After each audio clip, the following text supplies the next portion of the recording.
hindi natin nagagawa yung purpose natin sa life. Yes, we're earning this amount of money, but we don't feel happy. It's because we're not following our life path.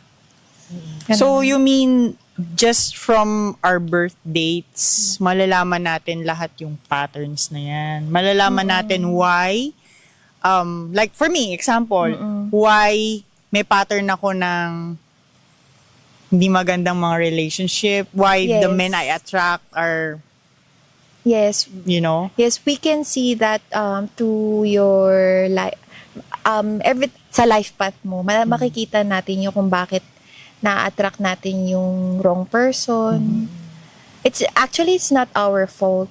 It's just that we're channeling the negative energy. Kasi hindi natin alam yung blind spotted kasi tayo eh. Yun yung masakit. Kasi hindi natin alam kung ano ba yung kailangan nating gawin. Hindi natin kilala yung sarili natin.